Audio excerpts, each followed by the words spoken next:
श्री गणेशाय नमः। श्री सरस्वत्यै नमः। श्री बालकृष्णाय नमः। अगजानन पद्मार्कम् गजाननमहर्निशम्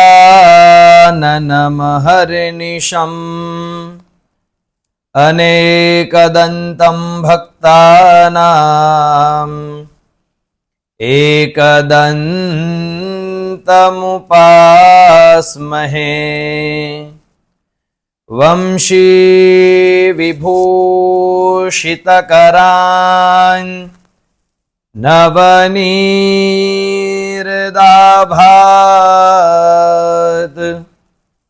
पीताम्बरादरुणाभिं बफलाधरोष्ठात्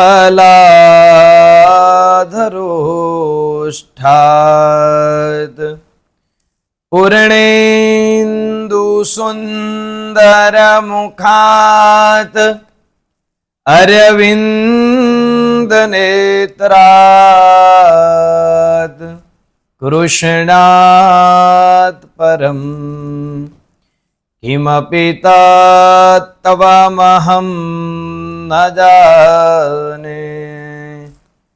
नारायणं नमस्कृत्य नरं चैव नरोत्तमं देवीं सरस्वतीं व्यासं ततो जयमुदीरयेत्।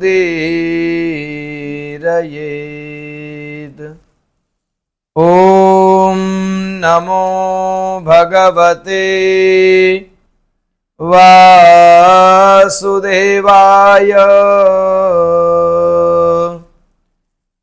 ॐ नमो भगवते वासुदेवाय। ॐ नमो भगवते वासुदेवाय। परम कृपाळु परमात्मा भगवान श्री हरिना चरणों में वंदन करी अने आपणी आ महाभारतनी दिव्य कथा के जेनी आपणे कदाच आ पांचमो भाग छे महाभारतनी दिव्य कथाओनुं आपणे श्रवण करीए छीए। आजे आ पांचमा भागमां आपणे पहोंच्या। गत कथामां आपणे पुरुवंशनी वंशावली सुधीनी कथाओ आपणे श्रवण करी हती। एनामां राजा दुष्यंत ने शकुंतलानी कथा, एमना पुत्र भरतनी कथा, आगळ ययाति वंशनी कथा। ययातिना पुत्र पुरु अने ए पुरुना नाम उपरथी आखो वंश चाल्यो अने ए वंश पुरुवंश कहेवायो। ए पुरुवंशमां पितामह भीष्म पण प्रगट्या, जेनी कथा आजे आपणे श्रवण करवानी छे।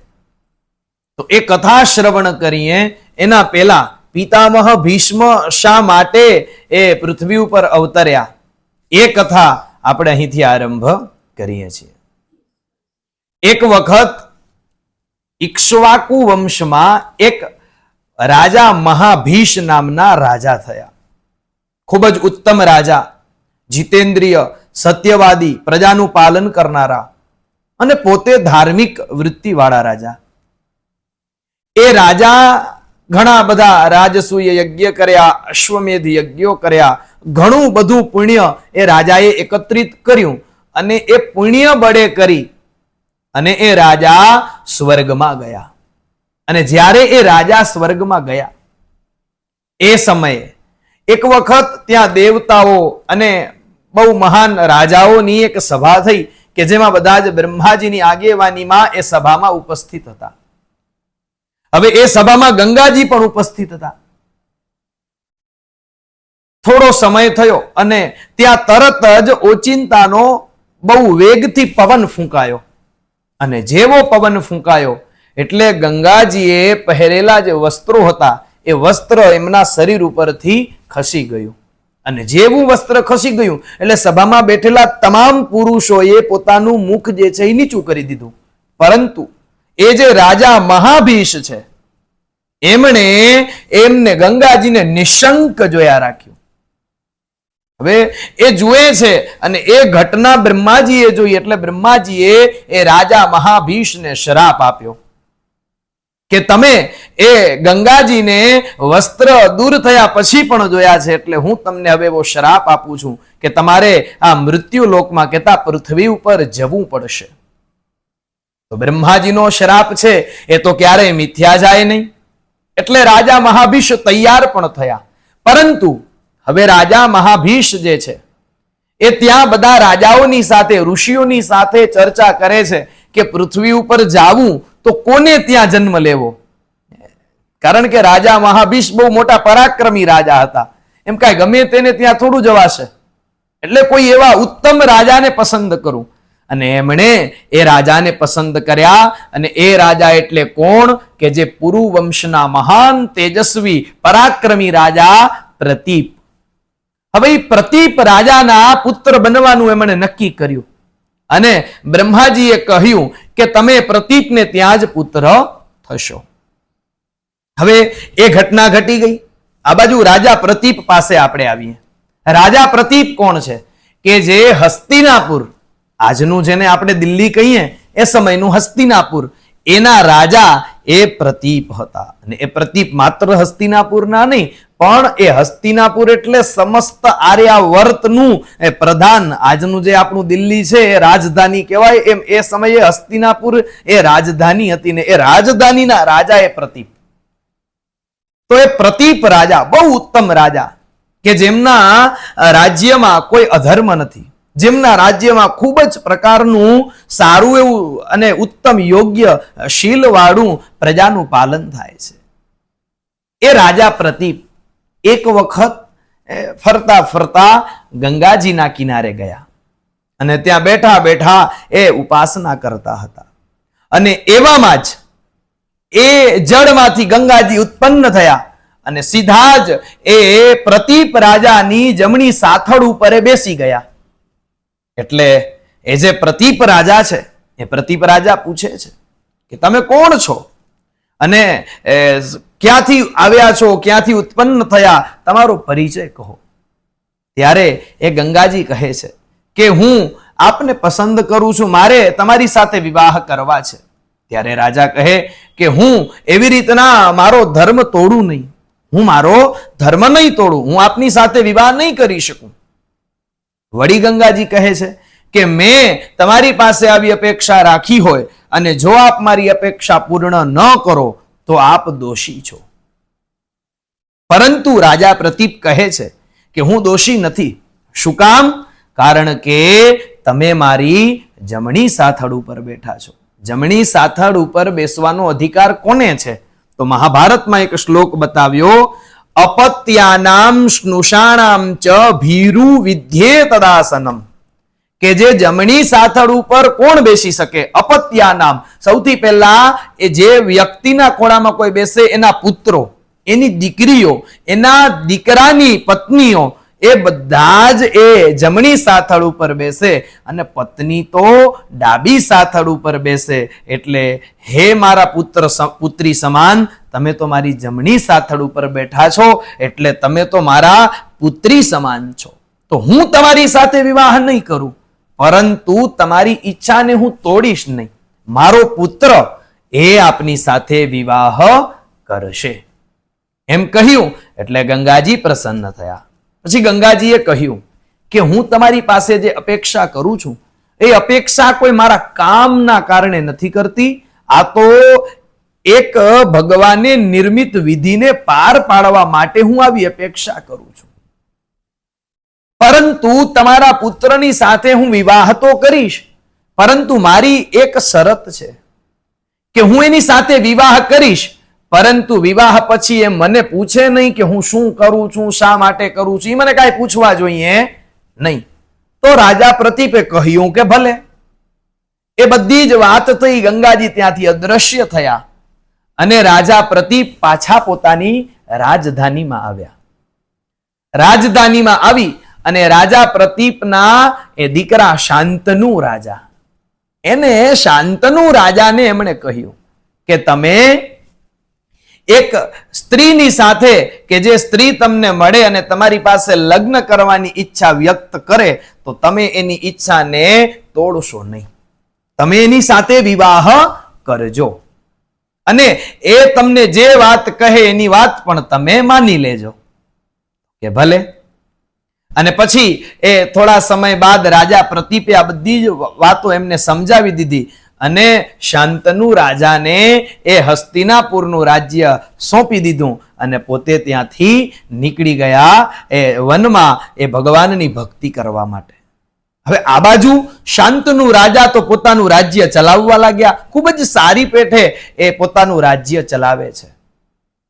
હવે એક વખતની વાત છે કે એ શાંતનુ રાજા છે એ એના રાજ્યમાં વિચરતા વિચરતા વિચરતા આગળ પહોંચ્યા અને ત્યાં ગંગાજીના કિનારે પહોંચ્યા અને જેવા ગંગાજીના કિનારે એ શાંતનુ રાજા પહોંચ્યા કે ત્યાં એક સુંદર યુવતી એમને દ્રશ્યમાન થઈ અને એ યુવતીને જોતા જ એ રાજા શાંતનુ ચકિત થઈ ગયા, આશ્ચર્યવાળા બન્યા કે આવી સુંદર યુવતી કોણ છે.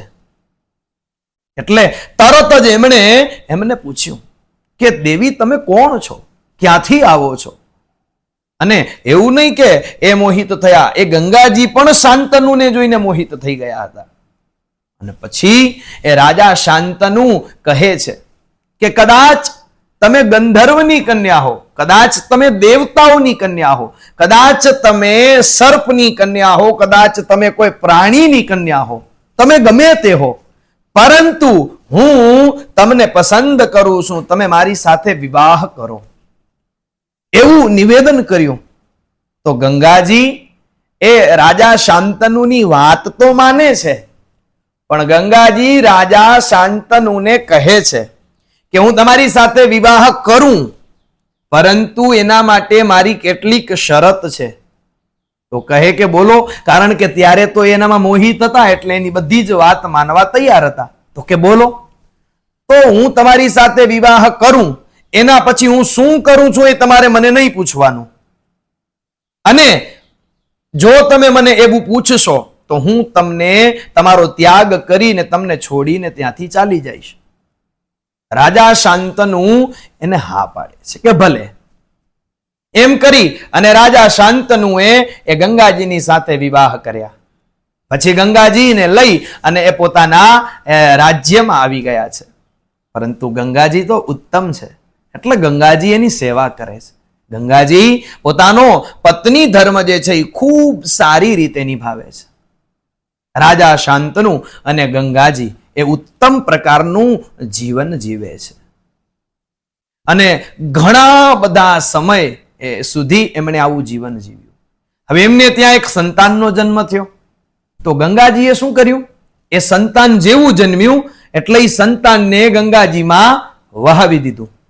પોતાના જન્મેલા દીકરાને એ ગંગાજીએ જ એ જળમાં વહાવી દીધા. શાંતનુને એમ થયું કે હું પૂછું આ શું કરે છે, પણ યાદ આવ્યું કે એણે શરત મૂકી હતી, જો હું ગમે તેમ કરું, તમે મને પૂછશો તો હું તમને છોડીને ચાલી જઈશ, એટલે મારે પૂછવું નથી. એક પુત્રને વહાવી દીધો. થોડા સમય પછી એમને ત્યાં બીજા દીકરાનો જન્મ થયો. બીજા દીકરાને પણ એમ જ વહાવી દીધો. રાજા શાંતનુએ કાંઈ પૂછ્યું નહીં. ત્રીજા દીકરાનો જન્મ થયો, વહાવી દીધો. ચોથા દીકરાને, પાંચમાને, છઠ્ઠાને અને 7 દીકરાને જન્મ થાય અને વહાવી દે. રાજા શાંતનુ એ જુએ છે, એમને દુઃખ પણ થાય છે, પણ એમને એક ચિંતા કે જો હું એમને હું પૂછીશ અને એમને નહીં ગમે તો એ મને છોડીને ચાલ્યા જશે. એટલે રાજા શાંતનુ 7 દીકરાઓને વહાવી દીધા ને ત્યાં સુધી એમને પૂછતા નથી કે તમે આ શું કરો છો. જોજો આ બધી જ કથાઓ છે ને એકબીજાની સાથે સંકળાયેલી છે. એક એક આપણે કથા સાંભળતા જશું ને એ સાંકળ ખુલતી જશે. પછી આપણને ખબર પડશે કે કેટલું દૈવ નિર્મિત કાર્ય એ કેવી રીતના સફળ થાય છે. તો 7 દીકરાઓને વહાવી દીધા. ત્યાં સુધી કાંઈ પૂછ્યું નહીં.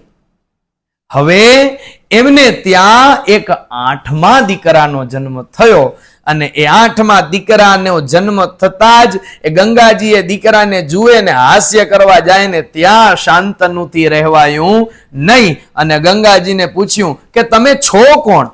કારણ કે એને ખબર નહોતી કે આ ગંગાજી છે. એને તો બસ એને ગમી, એ સ્ત્રી ગમી હતી ને એને સીધું જ ત્યાં નિવેદન કર્યું ને એ સ્ત્રી હા પાડીને એને એની શરત માની લીધી હતી. પણ હવે એને એમ થયું કે તમે કોણ છો? આવી પુત્ર ઘાતીની સ્ત્રી કોણ હોઈ શકે કે જે પોતાના જ પુત્રોને જન્મતાની સાથે જ નદીમાં વહાવી દે? એટલે ગંગાજીએ તરત જ કહી દીધું કે મેં તમને કહ્યું હતું કે મને જેમ ગમશે એમ હું કરીશ. જો તમે મને પૂછશો તો હું તમને છોડીને ચાલી જઈશ. એટલે હવે હું તમને છોડીને જાઉં છું અને આ રાખો તમારા પુત્રને. પણ તમે યાદ રાખજો કે મહારાજ, હું તમારામાં મોહિત નહોતી થઈ. આ તો દૈવ નિર્મિત કાર્ય હતું કે જેને સફળ કરવા માટે મેં તમારી સાથે આ લગ્ન કર્યા છે. કારણ કે 8 વસુઓને વશિષ્ઠ ઋષિનો શ્રાપ હતો અને એ શ્રાપ પૂર્ણ કરવા માટે એ આ પૃથ્વી પર જન્મ્યા અને એની માતા બની શકે એટલું સામર્થ્ય કોઈમાં નહોતું અને એટલે એણે મને નિવેદન કર્યું અને એના પિતા બની શકે એટલું કોઈમાં સામર્થ્ય નહોતું. એટલે ભગવાને તમને એના પિતા તરીકે નિર્મિત કર્યા છે. એટલે હવે હું તમને છોડીને જાઉં છું. વળી એ છોડીને જાઉં છું એમ કહીને જતા હતા ને ત્યાં એ શાંતનુ રાજા ગંગાજીને પ્રશ્ન કરે છે કે ભલે તમે મને છોડીને જાઓ પણ હવે મને આ બધી વાત જણાવતા જાઓ કે આ ખરેખર આમાં હકીકત શું છે. તો બોલો. તો એ 8 વસુઓ કોણ? એ 8 વસુઓને વશિષ્ઠ ઋષિએ શા માટે શ્રાપ આપ્યો અને એવું એમણે શું કર્યું હતું? એ બધી જ કથા તમે મને કહો. બહુ સાંભળવા જેવી કથા. અને આ જ કથા હવે પિતામહ ભીષ્મનો જન્મ કરાવડાવે છે. તો કયું? એટલે ગંગાજી બોલવા લાગ્યા કે એક વખતની વાત છે કે 8 વસુઓ કે જે આપણે 33 કોટી દેવતાઓ કહીએ ને, એ 33 કોટી દેવતાઓમાં આ 8 વસુઓ પણ છે. તો એ 8 વસુઓ એમની પત્નીઓની સાથે એક વખત સુમેરુ પર્વત પાસે ફરી રહ્યા, વિચરણ કરી રહ્યા હતા. અને જ્યારે એ વિચરણ કરતા હતા એ જ સમયે ત્યાં જ સુમેરુ પર્વતની નજીક જ એક વશિષ્ઠ ઋષિનો આશ્રમ હતો. અને આ વશિષ્ઠ ઋષિ એટલે કોણ? તો જે જળના દેવતા વરુણ છે એ વરુણના પુત્ર એટલે કે વશિષ્ઠ ઋષિ. અને એ વરુણના પુત્ર છે એટલે વરુણનું એક નામ છે આપ, એટલે એ આપના પુત્ર હોવાના કારણે વશિષ્ઠજીનું બીજું નામ છે આપવ. હવે એ વશિષ્ઠજીનો આશ્રમ, એ વશિષ્ઠજીનો આશ્રમ બહુ ઉત્તમ. તો આ 8 વસુઓ એમની પત્નીઓની સાથે ફરતા ફરતા એ વશિષ્ઠજીના આશ્રમમાં આવ્યા. વશિષ્ઠજીના આશ્રમમાં આવી અને એ બધાએ વિચરણ કરવા લાગ્યા. ત્યાંના ફળ, ત્યાંના ફૂલ, ત્યાંનું વાતાવરણ એ જોઈને એ રાજી થઈ ગયા. કારણ કે પ્રકૃતિ છે ને, એ ઉત્તમ પ્રકૃતિ જ્યાં જોવા મળે ને ત્યાં આપણું મન છે એ ઉત્સવ મનાવે છે. અને બહુ યાદ રાખવું કે પ્રકૃતિની રક્ષા કરવી એ આપણી બહુ મોટી જવાબદારી છે. કારણ કે પ્રકૃતિ હશે ને તો જ આપણને ગમશે. એટલે અને આપણે જે ગઈ કથામાં શકુંતલાની કથા સાંભળી એના ઉપર એક અભિજ્ઞાન શાકુંતલમ નામનો ગ્રંથ મહાકવિ કાલિદાસે લખ્યો હતો. અને એ કાલિદાસ એ શકુંતલાના વર્ણન વિશે એક શ્લોક લખે છે કે નાદત્તે પ્રિય મંડનાપી વિહિતમ સ્નેહેન યા પલ્લવમ આદ્યેવઃ કુસુમ પ્રસૂતિ સમયે યસ્યા ભવત્યુત્સવ. શું કહે છે કે શકુંતલા કેવી છે? તો કે જો એના આશ્રમના કોઈ છોડ ઉપર કોઈ ફૂલ ઉગે ને તો એ શકુંતલાને ઉત્સવ મનાવવા જેટલો આનંદ થાય, એટલો એને આનંદ થાય. કારણ કે એને પ્રકૃતિની સાથે પ્રેમ છે. અને પ્રકૃતિ છે ને એ આપણી એ પ્રાણ દેનારી પ્રકૃતિ છે. આપણને જળ પ્રકૃતિ આપે, આપણને ભોજન પ્રકૃતિ આપે, આપણને ફળ પ્રકૃતિ આપે, આપણને ફૂલ પ્રકૃતિ આપે, બધું જ તો પ્રકૃતિ આપે છે ને પરિણામમાં આપણે પ્રકૃતિને બગાડીએ છીએ. એટલે આપણી બહુ મોટી જવાબદારી છે. તો આ બધા પ્રકૃતિને જોઈને બહુ પ્રસન્ન થઈ ગયા, એટલે ત્યાં આશ્રમમાં વિચરણ કરવા લાગ્યા. પણ આગળ જતા જતા એ પ્રકૃતિથી પણ વિશેષ વશિષ્ઠજીના આશ્રમમાં કામધેનુ ગાયની દીકરી એટલે કે નંદિની નામની ગાય હતી. અને એ નંદિની ગાય કેવી ઉત્તમ! એ નંદિની ગાય કે જેનું તમે એને જુઓ તો તમને એમ થાય કે આનામાં સાક્ષાત નારાયણ છે. ઉત્તમ દૂધ આપનારી, ઉત્તમ ખૂરવાળી, શુભ લક્ષણો વાળી, વેદ લક્ષણા ગાય. એ ગાયને જોઈ એટલે એ આઠેય વસુઓ અને એમની પત્નીઓ બધા રાજી થઈ ગયા કે આ ગાય તો બહુ દિવ્ય ગાય છે. અને બધા જ એ ગાયને જોવા લાગ્યા, એની પ્રશંસાઓ કરવા લાગ્યા. એટલામાં એક દ્યુ નામનો વસુ, એ દ્યુ નામના વસુ એની પત્ની પાસે આ ગાયના વખાણ, એની પ્રશંસા કરે છે. અને પ્રશંસા કરતા કરતા એણે એક શ્લોક કીધો એની પત્નીને. શું કીધું? અસ્યાહ ક્ષીરમ પીબેન મર્ત્ય સ્વાદુ યો વૈ સુમધ્યમે 10 વર્ષ સહસ્રાણી સજીવેત સ્થિર યૌવનઃ. જુઓ આ નંદિની ગાય કેવી છે. કામધેનુ ગાયની પુત્રી એટલે કે નંદિની ગાય, એ નંદિની ગાયનું અસ્યાહા એટલે કે નંદિની ગાયનું ક્ષીરમ દૂધ પીબેન વર્ત્ય કોઈ વ્યક્તિ પીવે તો 10 વર્ષ સહસ્રાણી 10,000 વર્ષ સુધી જીવેત સજીવેત સ્થિર યૌવન, એ 10,000 વર્ષ સુધી યુવાન અવસ્થામાં જ જીવે છે. આવી ઉત્તમ એ નંદિની ગાય છે. હવે આટલું જ્યારે ગાયનું વર્ણન કર્યું ત્યારે એને તો ગમી ગયું કે આવી ગાય તો મને જોઈએ. હવે એને શું કામ જોઈએ એ સાંભળજો. તો એ એના પતિને કહેવા લાગી કે મારી આ પૃથ્વી લોકમાં એક મારી સખી છે. સખી મતલબ બહેનપણી. તો કે જે રાજાની પુત્રી છે અને બહુ જ રૂપવતી છે. તો મારે આ ગાય એના વાછરડા સહિત એ મારી સખીને ભેટમાં આપવી છે, કારણ કે એનું દૂધ પીવે ને હજારો વર્ષ સુધી એવી જ યુવાવસ્થામાં એ રહે. એટલે તમે મને એ ગાય લઈ આપો. તો એ દ્યુ નામના વસુ કહે કે એ ગાય આપણી તો નથી, એટલે આપણે એને કેમ લઈ શકીએ? પણ હવે સ્ત્રી હઠ છે, એને તો જે ગમે એ તો જોઈએ. આપણે આ રૂકમિણીજીની પણ એક કથા જાણીએ છીએ. રૂકમિણીજીને પારિજાતનું પુષ્પ જોઈતું હતું. ભગવાન કૃષ્ણ પાસે એમણે વાત કરી કે તમે મને, મેં આજ સુધી તમારી પાસે કોઈ યાચના નથી કરી. એટલે અને ખરેખર આવું હોય, દરેક પત્નીઓ એના પતિને આ જ વાત કરે કે મેં આજ સુધી તમારી પાસે કાંઈ માગ્યું નથી. અને રોજ કંઈક માગે અને પાછું એમ કે મેં તમારી પાસે કાંઈ માગ્યું નથી. એટલે પછી પતિ એવું ન કે તે આ માગ્યું તો કે તું બોલ શું જોઈએ. એટલે રૂકમિણીજીએ કીધું કે મને પારિજાતનું પુષ્પ જોઈએ. તો ભગવાન કહે કે પારિજાતનું પુષ્પ તો સ્વર્ગમાં મળે, અને સ્વર્ગના દેવતાઓ પોતાની કોઈ જ વસ્તુ કોઈને આપે નહીં. રૂકમિણીજી કહે કે તો તમે યદુનંદન ભગવાન કેના? જો તમે તમારી પત્નીની વાતને ન સાંભળો, એના માટે થઈને તમે આ ન કરી શકો, હું તો માત્ર પુષ્પ જ માગું છું. તો રૂકમિણીજીની વાત માની અને ભગવાનને જવું પડ્યું, અને ભગવાનને ત્યાં યુદ્ધ કરવું પડ્યું, અને પછી ભગવાન અંતે પારિજાતનું પુષ્પ લઈને આવ્યા. તો એમ અહીંયા એ તો ભગવાન હતા, એને માનવું પડ્યું. તો આ તો વસુ છે. તો એને એની પત્ની કહે કે તમારું કર્તવ્ય છે કે પત્નીનું કામ પૂરું કરવું. અને ખરેખર એવો નિયમ પણ છે ધર્મશાસ્ત્રનો કે કોઈ પણ પુરુષની દીકરી, એટલે કે કોઈ પણ પુરુષની દીકરીને જ્યારે કોઈ પુરુષ લઈને આવે, મતલબ કે એની સાથે વિવાહ કરે ને, તો એ સમયે જ્યારે જે કન્યાદાન, આ કન્યાદાન છે ને એક બહુ ઉત્તમ ક્રિયા છે. એમને આપણે ત્યાં કન્યાદાન ખરેખર એ ઉત્તમ રીતે નથી થતું. નહીતર કન્યાદાન કેવી રીતના થાય? કન્યાદાન માટે તો પેલા વાકદાન થાય. વાકદાન શું? સગાઈ.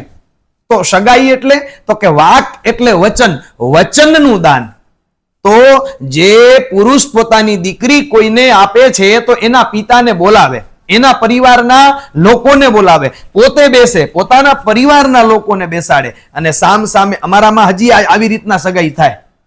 તો આવી રીતના સગાઈ થાય પછી બંને વેવાઈ સામ સામે બેસે અને એ જુએ. જેમ કે જે કન્યા હોય ને, આપણે ત્યાં તો પરંપરા કેવી આવી ગઈ કે આપણે ત્યાં તો દીકરી એ વહુને જોવે નહીં, એ પહેલા જ પરીક્ષણ કરે. એને ગમે એવો પ્રશ્ન પણ પૂછે કે તું ઊભી થઈને ચાલ, ઈ ચાલે ને એનામાંથી એને ખબર પડી જાય કે આ કેવી દીકરી હશે. પછી એ પોતાના દીકરા માટે નક્કી કરે. અને જે સ્ત્રીના પિતા હોય, કન્યાના પિતા, એ પણ જે એના જમાઈ થવાના હોય એની પરીક્ષા કરી શકે. અને પરીક્ષા કરી લે પછી એકબીજાને વચન આપે કે હવે હું તમને તમારા દીકરા માટે મારી દીકરી અર્પણ કરું છું. તમને હું વચન આપું છું કે યોગ્ય સમયે હું તમને મારી આ દીકરી તમારા દીકરા માટે આપીશ. આ વચન થયું. એ વચનને પાળવા માટે થઈ અને મંડપ મુહૂર્ત જ્યારે માંડવો થાય, માંડવો થઈ ગયા પછી એ જે ચોરી મંડપમાં એની દીકરીને જ્યારે બ્રાહ્મણ કન્યા પધરાવો સાવધાન કહે ત્યારે એની દીકરી આવે. એનાથી પહેલા એ વરરાજાનું પૂજન કરે ને જ્યારે એની દીકરી આવે અને કન્યાદાનનો સમય થાય ત્યારે એ પુરુષ પોતાની પત્નીની સાથે એ કન્યા માટે થઈ અને વરરાજાના હાથમાં પેલા જળ, ચંદન, ચોખા, પુષ્પ, પર્ણ, નાગરવેલના સોપારી આ બધું પધરાવે. પછી દક્ષિણા પધરાવે, પછી એના ઉપર લગ્ન પધરાવે. એ આચાર છે. એ પધરાવી અને પછી પોતાની દીકરીનો જમણો હાથ પધરાવે, જેને આપણે હસ્તમેળાપ કહીએ. હસ્તમેળાપ થઈ જાય પછી એ સંકલ્પ કરે. અને સંકલ્પ તો કેટલો લાંબો છે. મને એમ લાગે કે કદાચ આ સંકલ્પ જે છે ને એ સંકલ્પ આખો બોલવા જાય ને તો તમારામાં જેટલા લગ્ન થાય ને લગ્ન આખા થઈ જાય એમાં, આ સંકલ્પમાં જ. હા, એટલો લાંબો સંકલ્પ છે. એની અંદર કેવું વિધાન છે તો કે દશ પૂર્વાન દશા પરાન મામ એકમ ચ. આ એક જ લીટી બોલ્યો ખાલી હું એમાંની. તો શું? તો કે હું આ એટલે કન્યા તમને આપું છું કે એ કન્યા દ્વારા જે સંતાન જન્મે એ મારા 10 પૂર્વના, 10 પરના, એટલે કે 10 મારી ગયેલી પેઢીઓ, 10 આવનારી પેઢીઓ, અને એટલે કે 20 અને 21માં હું, આવા 21 લોકોનું તારણ. એક કન્યાના લગ્ન થાય ને એના ઘરે સંતાનનો જન્મ થાય ને તો 21 ને તારે. એવું કન્યાદાન છે. અને જ્યારે કન્યાદાન આપી દે ને ત્યારે એના પિતા વરરાજાને કહે, કન્યાના પિતા, કે હવે તમારે ધર્મ, અર્થ, કામ અને મોક્ષ એ બધું જ અનયા સહચરિતવ્ય, આની સાથે જ કરવાનો છે. અને ત્યારે વરરાજા એને પાકી સાંત્વના આપે કે હું આ જ કન્યાની સાથે એ બધું જ એ કરીશ. એ ધર્મ પણ પાડીશ, હું અર્થ પણ કમાવીશ, કામ પણ વર્તીશ અને મોક્ષ પણ આની સાથે જ સાધીશ. આ ઉત્તમ પ્રકારની રીત છે. એ છે કન્યાદાન.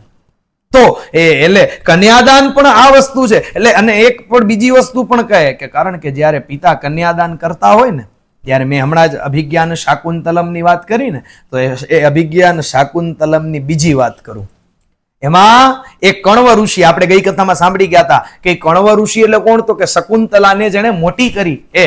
હવે એ જ્યારે શકુંતલાને વરાવે છે ને ત્યારે એવું કહે છે કે યાસ્યત યદ્ય શકુંતલેતિ હૃદયમ સંસ્પૃષ્ટ મુત્કંઠયા, કે આજે શકુંતલા જાશે, એના પતિના ઘરે જશે એવું સાંભળીને સંસ્પૃષ્ટ મુત્કંઠયા, મને ઉત્કંઠા થાય છે. હસ્ત સ્તંભિત બાષ્પ વૃત્તિ કલુષ ચિંતા જડમ દર્શનમ, મારા હાથ કામ નથી કરતા. બાષ્પ વૃત્તિ કલુષ, કે મારા શરીરની આવતી જતી હવા બંધ થઈ ગઈ. અને ચિંતા જડમ દર્શનમ, મને જે કંઈ પણ દેખાય છે ને બધું ચિંતા વાળું દેખાય છે. ચિંતા જડમ દર્શનમ વૈકલવ્યમ મમ તાવદી દૃશમિદમ સ્નેહાદરણ્યૌકશ, કે હે વૃક્ષો, આ બધું વૃક્ષને કહે છે, હે વૃક્ષો, જો મારી આવી પરિસ્થિતિ થતી હોય સ્નેહથી, મારી પુત્રી એ તો પાલક પુત્રી છે, હું એનો સાચો પિતા નથી, અને હું ઋષિ છું, ઋષિ હોવા પછી અને પાલક પુત્રી ને હું વિદાય આપું છું ત્યારે મારી આવી પરિસ્થિતિ થાય તો પીડ્યંતે ગૃહિણઃ કથમ નૂતનયા વિશ્લેષ દુઃખૈર્નવૈહિ, કે ખરેખર જ્યારે કોઈ ગૃહસ્થ પુરુષ પોતાની દીકરીને વડાવતા હોય ત્યારે એની પરિસ્થિતિ શું થતી હશે. એટલે આવું ઋષિમુનિ કહે છે. એટલે દીકરીને વડાવવી એ કોઈ સામાન્ય વસ્તુ નથી. એટલે મા બાપની બહુ મોટી જવાબદારી છે કે પોતાની દીકરી માટે ઉત્તમ વરને શોધવો. તો એટલે બધા જ નિયમો છે. હવે શું કામ સારા વરને શોધવો? કારણ કે સારા પતિને શોધે એટલે એની ધ્યાન રાખે. એટલે આપણે કહીએ ને કે કાળજા કેરો કટકો મારો ગાંઠથી છૂટી ગયો. એ એમ કહીને હું કહેવા માંગતા હોય કે તમે આની ધ્યાન રાખજો, તો એ એની ધ્યાન રાખે. પછી તો એ પતિની જવાબદારી પણ છે. કારણ કે તમે કોઈની સંપદાને લઈને જાઓ છો, તો તમે કોઈની દીકરીને લઈને જાઓ તો એને દુઃખી ન કરી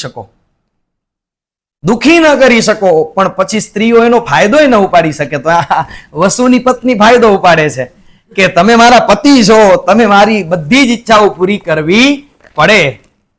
પણ આ ઈચ્છા પૂરી થાય એવી છે નહીં. પણ હવે સ્ત્રી હઠ પાસે કોઈનું કાંઈ ચાલે નહીં. એટલે એની વાત માનવી પડી. અને પછી એ જે દ્યુ નામનો વસુ હતો એ પોતાના બીજા બધા ભાઈઓની સાથે જઈ અને એ જે નંદીની ગાય છે એ વશિષ્ઠ ઋષિ આશ્રમમાં નહોતા, એને ખબર ન પડે એમ એ નંદીની ગાયનું હરણ કરી લીધું અને લઈ આવ્યો. પણ એ ગાય લઈ જતા પહેલા એને વિચાર ના આવ્યો કે હું આ કાર્ય ખોટું કરું છું. તો લઈ ગયો. ને આ બાજુ વશિષ્ઠ ઋષિ એ પોતાનું કાર્ય સંપન્ન કરીને જેવા આશ્રમમાં આવ્યા, આશ્રમમાં આવીને જોયું તો ત્યાં નંદીની ગાય નથી. હવે નંદીની ગાયને ન જોઈ એટલે એ ચિંતામાં પડ્યા. તરત જ સમાધિ લગાવી અને પોતે પોતાની દિવ્ય દ્રષ્ટિથી જોયું કે આ મારી ગાયને તો 8 વસુઓ ચોરી કરીને લઈ ગયા છે, હરણ કરી ગયા છે. તરત જ વશિષ્ઠ ઋષિએ શ્રાપ આપી દીધો કે મારી ગાયનું હરણ કરનાર એ 8 વસુઓને પૃથ્વી ઉપર જન્મ લેવો પડશે. એ તપસ્યામાં લીન થઈ ગયા. આ બાજુ આ વસુઓને ખબર પડી કે અમને તો આવો શ્રાપ મળી ગયો. જેવો શ્રાપ મળ્યો એ ખબર પડી એટલે બધા વસુઓ આવ્યા વશિષ્ઠજી પાસે, વિનંતીઓ કરવા લાગ્યા, અમારી ભૂલ થઈ ગઈ, અમને ક્ષમા કરી દો, હવે આવી ભૂલ નહીં કરીએ. પણ વશિષ્ઠ ઋષિ પ્રસન્ન નથી થતા, એને એ ગમતું નથી. પણ આ બધા બહુ વિનંતી કરે ને ત્યારે વશિષ્ઠ ઋષિ રાજી તો થયા, પણ એમણે કીધું કે જો મેં તમને શ્રાપ આપ્યો છે એ શ્રાપ મિથ્યા તો નહીં જ જાય, પણ હું તમને એટલું એનામાં આ કહું કે તમે જે 7 વસુઓ છો એ જન્મશો ને તરત જ તમારે ત્યાંથી પૃથ્વીનો ત્યાગ થઈ જશે, તરત તમારું મૃત્યુ થઈ જશે. એટલે તમને વધારે પૃથ્વી ઉપર રહેવું પડશે નહીં, તમારે લગ્ન પણ નહીં કરવા પડે, સંતાનની માયાજાળમાં પણ નહીં પડવું પડે. પણ જેણે પોતાની પત્નીની વાત માની અને આ કાર્ય કર્યું એને તો આ ભોગવવું જ પડશે, એને તો ત્યાં રહેવું જ પડશે. અને ત્યાં રહી અને એના લગ્ન નહીં થાય, એને ત્યાં સંતાન નહીં હોય, એને બ્રહ્મચર્ય પાડી અને આજીવન સતત સેવા કરવી પડશે અને એ આજીવન મથતા જ રહેશે. બધા વસુઓ ત્યાંથી નીકળ્યા. હવે એ વસુઓ નીકળ્યા અને ગંગાજી શાંતનુ ને આ બધી વાત કરે છે. કઈ વસુઓ નીકળીને સીધા મારી પાસે આવ્યા. શું કીધું કે અમને આવી રીતના વશિષ્ઠ ઋષિએ શ્રાપ આપ્યો છે તો અમારે જન્મ લેવો પડશે, પણ અમે તો વસુઓ છીએ, કોઈ સામાન્ય સ્ત્રીના ગર્ભથી અમે કેમ જન્મ લઈ શકીએ? એટલે અમારી માતા બનવા માટે તો કોઈ ઉત્તમ પ્રકારની સ્ત્રી જોઈએ. એટલે હે મા ગંગા, તમે અમારી માતા બનો અને અમારું કલ્યાણ કરો. ગંગાજી કહે કે મેં એમનું કલ્યાણ કરવા માટે થઈ અને તમારી સાથે મહારાજ વિવાહ કર્યા છે. અને એમને પિતા પણ કોઈ વ્યવસ્થિત જોઈએ ને, કારણ કે સામર્થ્યવાન પિતા જોઈએ. એટલે તમે રાજા મહાભીષ હતા અને તમને એ શ્રાપ લાગ્યો કે તમારે પણ પૃથ્વી ઉપર જવું પડશે. એટલે આપણે બંને દૈવ વિધિથી ભેગા થયા છીએ.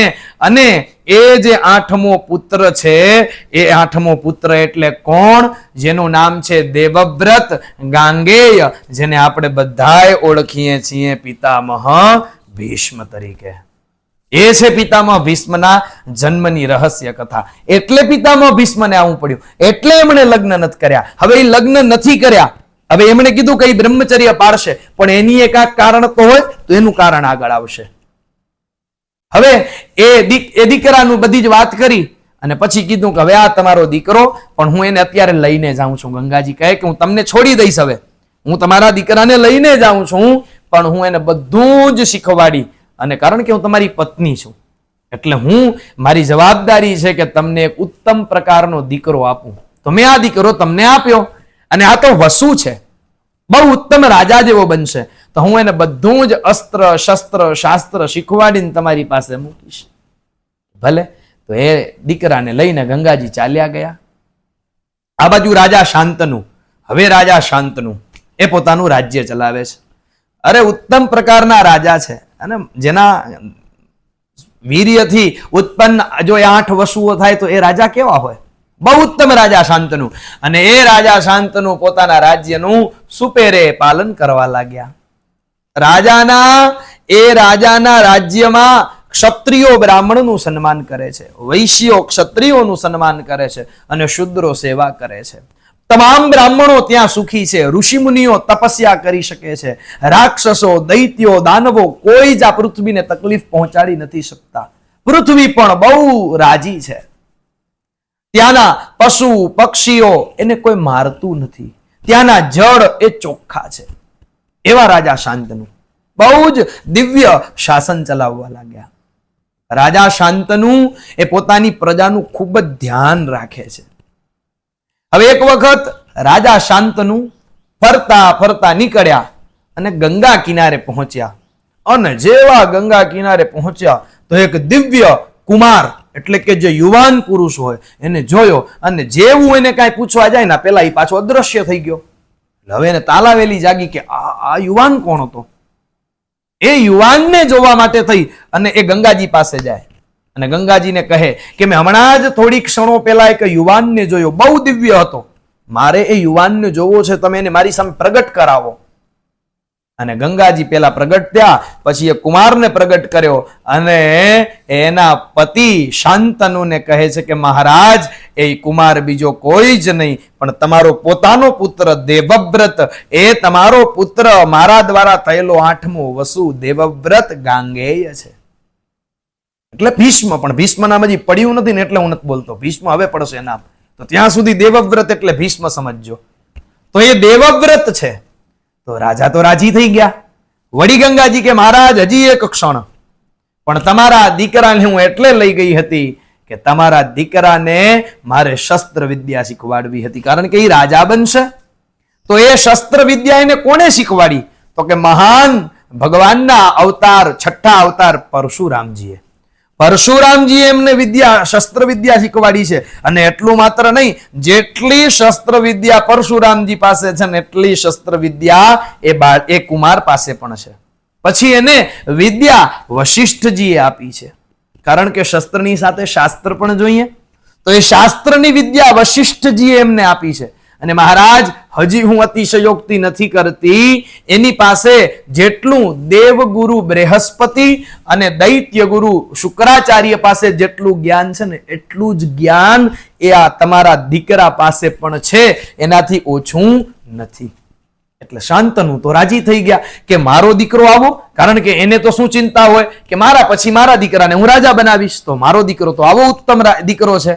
એટલે એણે ગંગાજી પાસેથી એ દીકરાને લઈને પાછા રાજ્યમાં આવ્યો. શાંતનુ તો રાજી થઈ ગયા આવા દીકરાને જોઈને. એને જોતા જ એને એમ થઈ ગયું કે આનું યુવરાજ પદે અભિષેક કરી દઉં. અને ખરેખર એને સભા બોલાવી અને આ પોતાના યુવાન કુમારનું એમણે તરત જ યુવરાજ પદે અભિષેક પણ કરી દીધો, યુવરાજ બનાવી દીધા. અને યુવરાજ પોતાના કાર્યમાં લાગી ગયા. એ જે દેવવ્રત છે એ પોતાની પૃથ્વીનું પાલન કરવા લાગ્યા. પિતાનો ભાર ઓછો કરી દીધો, પોતે ચલાવવા લાગ્યા બધું. 4 વર્ષ સુધી આવું ચાલ્યું. હવે એક વખત શાંતનુ રાજા ફરતા ફરતા એ ગંગાજીના કિનારે પહોંચ્યા અને ત્યાં એને ક્યાંકથી સુગંધ આવવા લાગી.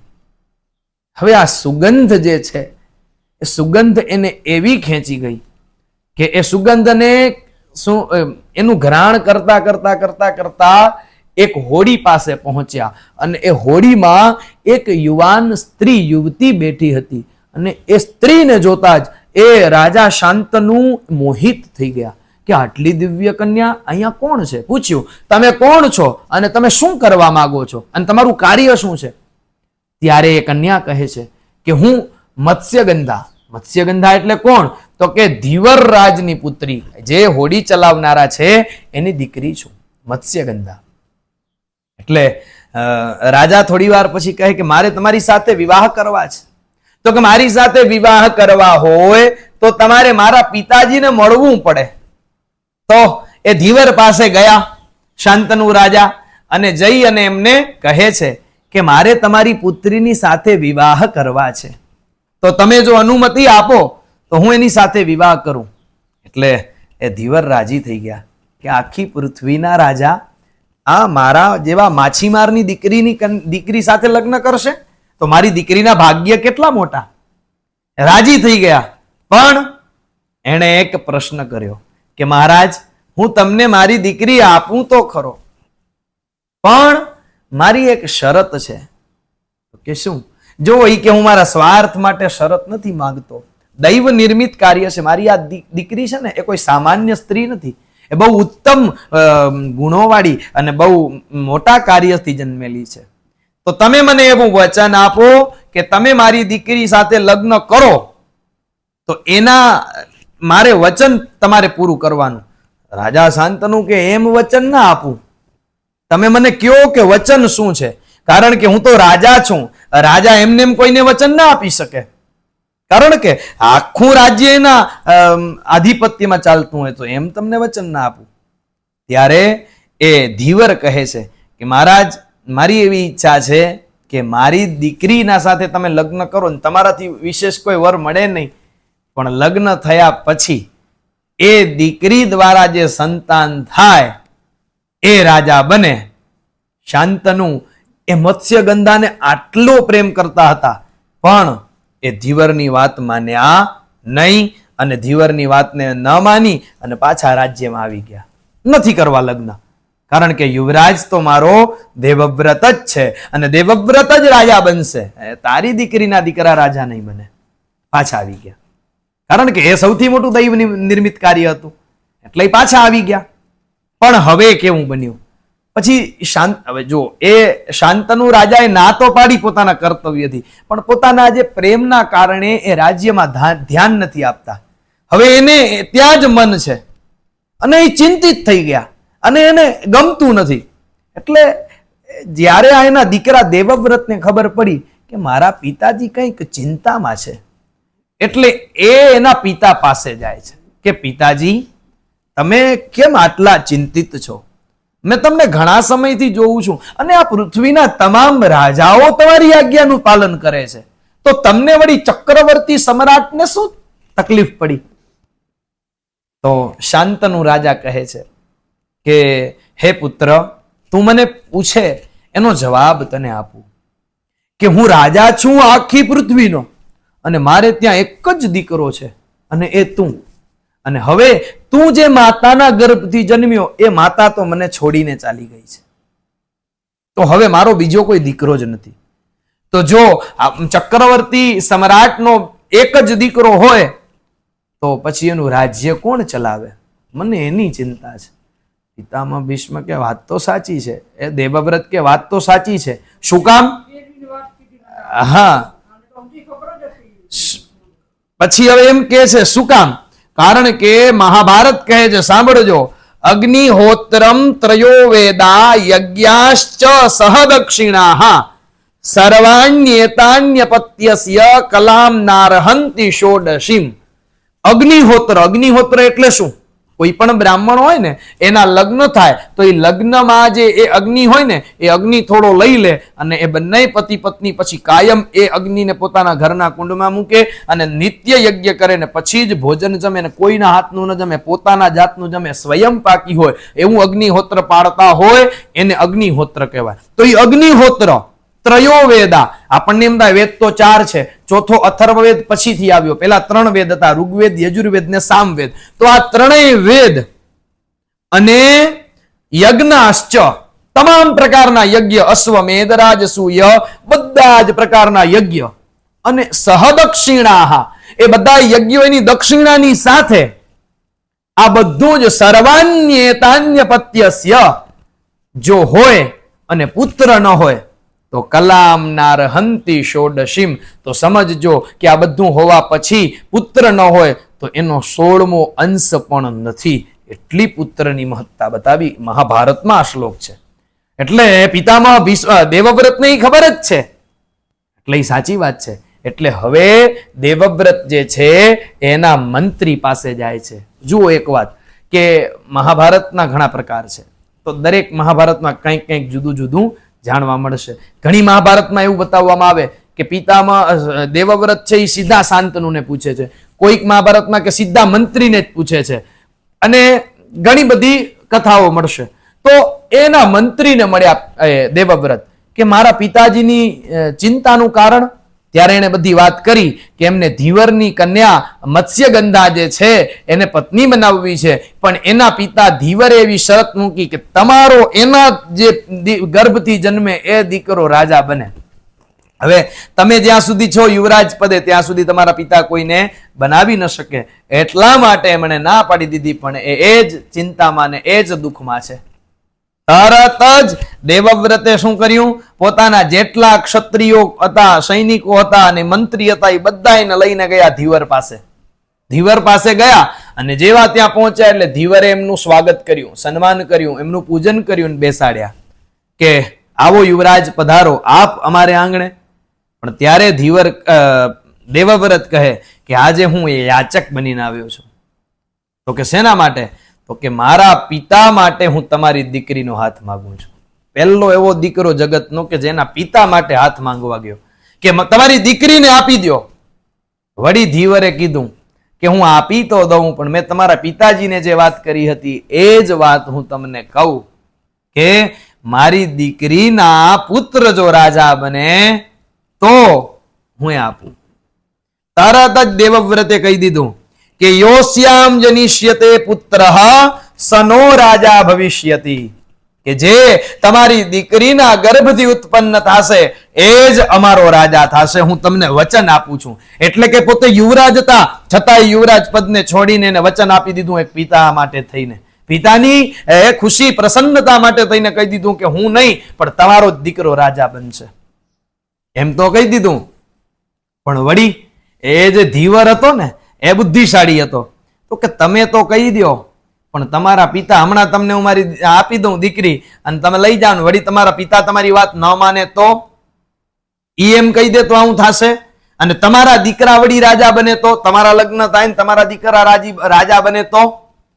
એટલે વળી એ દેવવ્રતે કીધું કે મેં પહેલા જ રાજ્ય નહીં કરું એવી તો વચન તમને આપી દીધું, પ્રતિજ્ઞા કરી છે, પણ હવે હું બીજી પ્રતિજ્ઞા કરું છું. અને એ કઈ પ્રતિજ્ઞા કરે છે કે અદ્ય પ્રભૃતિ મે દાશ બ્રહ્મચર્યમ ભવિષ્યતિ અપુત્રસ્યાપી મે લોકા ભવિષ્યંત્યક્ષયા દિવી, કે અદ્ય પ્રભૃતિ મે દાશ, હે દાશરાજ આજથી લઈ અને બ્રહ્મચર્યમ ભવિષ્યતિ, મેં મારું બ્રહ્મચર્યનું પાલન કરવાનો નિયમ છે, હું ક્યારેય વિવાહ કરીશ નહીં. અને અપુત્રસ્યાપી મે લોકા, કે હું ભલે પુત્ર વિનાનો હોઈશ પણ ભવિષ્યંત્યક્ષયા દિવી, પણ મારું સ્વર્ગમાં સ્થાન હશે. હું તમને વચન આપું છું કે હું ક્યારેય લગ્ન પણ નહીં કરું, અને લગ્ન નહીં કરું એટલે મારે ત્યાં કોઈ સંતાન નહીં હોય, એટલે હું કે મારા કોઈ જ સંતાનો મેં રાજા જ નહીં બનીએ, અને જે રાજા બનશે તમારી પુત્રીના સંતાનો એની હું સતત મદદ કરતો રહીશ. આવી પ્રતિજ્ઞા કરી.